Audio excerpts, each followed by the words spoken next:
Del Jun Magno, no? Tatakbo sa Aurora si Manong Ken bukas. So, at least nakapunta kami sa San Isidro na pinakita ko sa kanya kung paano natin gaganapin yung filing ng ating COMELEC. No? So, kanina nagpunta kami sa San Isidro doon. Kasama siya sa si Guy Magno para mag-file ng ating COMELEC. So, by bukas siguro ang Pampanga kasama na diyan. Ino-organize ko si Jerome Obligado para bugbugin na rin yung ating Bulacan chapter. So, itong tutorial to, bibilisan ko na kasi medyo malit yung MB, no? So, napakasimple, Bads, oh. Tingnan mo to, ipakita mo, Itaas mo na lang. Sige. Taas mo na lang. From Bakante, tingnan mo to, Bakante yan. And then, yung kanina sa San Isidro, ito siya. Yan. So ano yung mga fill upan? Pipilapan. Hindi, ano yung And mga then, fill upan? ito yung sagapan. May error ako sa gapan eh. Yan. Okay. So, napakasimple, Bads. Tingnan mo to. Video mo na to. Hindi kakasya. Itaas mo ng pati. Hindi mababasa. Hindi mabasa. Hindi, So, ito na lang. start mo tayo sa Bakante. Sige. Nakita mo walang laman. O nakita mo walang laman yung date. Kasi yan yung exact date na pumunta ka sa COMELEC. And then, pupunta ka sa COMELEC, kakausapin mo yung COMELEC, ano po ba ilalagay ko rito? Diba? And then, sino po ba yung lalagyan ko rito ng pangalan? And then, andyan na, nakalagay na lahat, pati sec number natin. And then, kung anong chapter sila Kung anong taon, natin, kung anong bayan. o bayan natin na applyan. And then, address, yan. Ng headquarters. Then, kung sino yung tao na admin natin na mag-a-apply. So, bawat bayan, ibang magkakaibang admin. Then, so, yun.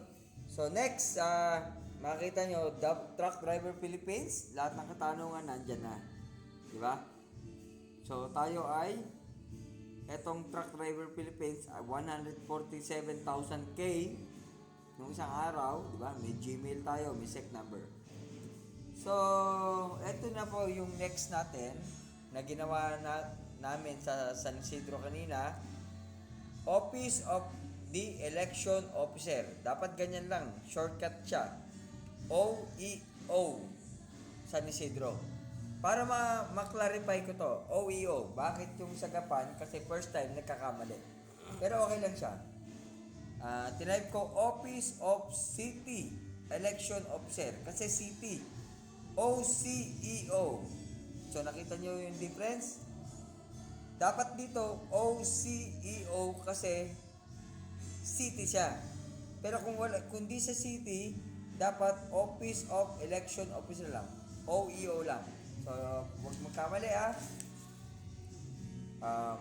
OCEO pagka city, OEO kapag municipality.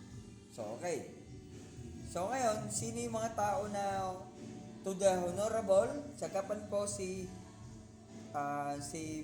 Boss Emir, di ba? Emiremnus, di ba? Then si Maria Loiba, yon. So, kailangan sila yung officer ng election ng sa COMELEC. So, yan makikita niyo naman difference. Ito ginawa sa Gapan City. Ito ginawa sa San Isidro. Ito ang address ng Gapan natin. Ito ang address ng San Isidro. Pangalan ko Jun Magno. Pangalan ni Guy Magno. Nandito sa San Isidro. Contact number ko. Contact number ni sa kong Guy. Then, address natin. Address ng area nyo. Then, yung signature. Kasi kasama ko nag-file. Pero hindi mahalaga yung signature ko. Okay? So, kailangan dito sa right side nila lalagyan para magkakamukha. Diba? Or kung di naman gusto nila dito, pwede naman. Basta i-receive nila. I-receive nila yung ating filing. So, yon, ganun mag-file. Then, message, no? May counter niya yung badsa. Yung Tandaan nyo to, yung itong ating ginagawang filing, hindi basta-basta. Nung nagpunta ako ng Gapan, medyo tinawanan ako, San Isidro, tinawanan ako, hindi sila sanay sa ganyang filing.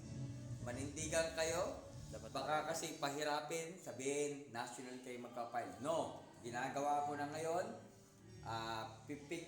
magsisend kami ng mga picture nito, sabihin nyo lang, kailangan po mag-file lahat ng municipality and cities. Yun lang.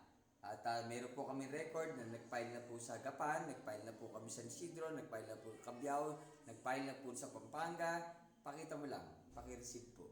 Yun lang, okay na. Thank you. God bless, TVP Party List. Magandang gabi sa inyo.